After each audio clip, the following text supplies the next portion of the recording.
Tell me about the early days of Donald Trump. What kind of a family life do you have? I mean, did you go outside and play ball, or did you have what we call a normal life, a normal upbringing? Well, Rona, I think I was probably brought up in a very normal fashion. I have brothers and sisters. I have wonderful parents, wonderful family, really very wonderful family. Are you like your dad? Well, I hope so. I have a very wonderful father, and I would hope I'd be somewhat like my father. What's he like? A strong, dynamic gentleman. Is he loving, kind, giving? Absolutely, absolutely, totally. Fred Trump was a machine. I mean, he was a human machine.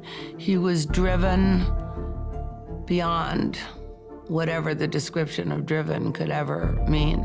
And when you look at the picture of Fred and you look at Donald, you see the great resemblance between the two.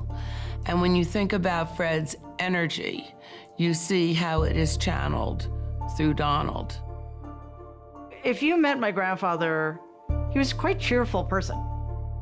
Mary Trump is a psychologist who has been publicly critical of her relatives. He seemed fairly lighthearted, but he was in control of everything. Life is a zero-sum game. There's one winner, everybody else is a loser. If you're not winning, you're losing. Unfortunately, he didn't just have that philosophy in the context of his business. He ran his family that way.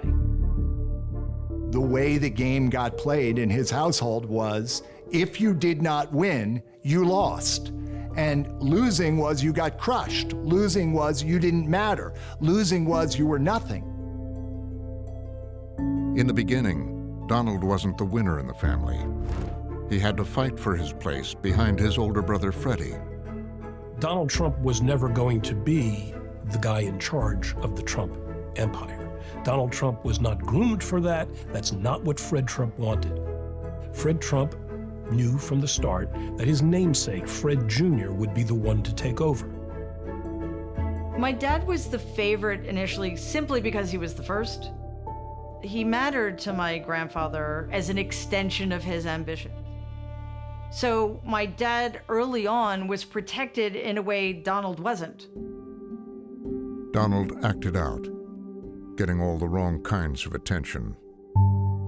Donald was always the kid in the family who would start throwing birthday cake at all the parties, that you would build up a tower of blocks, he would come knock your blocks down. I think the troublemaking level now would seem laughable, but he was not a serious student, and he liked to clown around, he liked to get attention.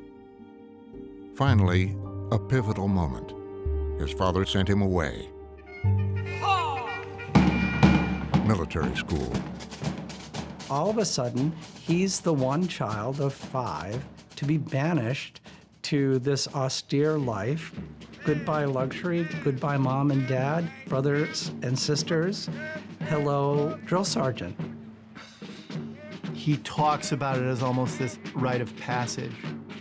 He said to me that when he arrived at the military academy, for the first time in his life, someone slapped him in the face when he got out of line. Unlike a lot of kids who get shipped off to such a place, he liked it. Apparently, he really liked it. He liked the accountability, he liked the kind of clarity of it, and he liked that there was a medal and a prize for everything. His mother told me that he was never homesick. And he became a leader of the cadets. He became one of the student leaders who had a number of kids under him in the dormitories, and he ruled the dormitory life with an iron fist. There's this great picture of him leading the cadets marching down Fifth Avenue. Somehow he acquired a zest for life that's very deep and very real, that allows him to sort of work his way through every challenge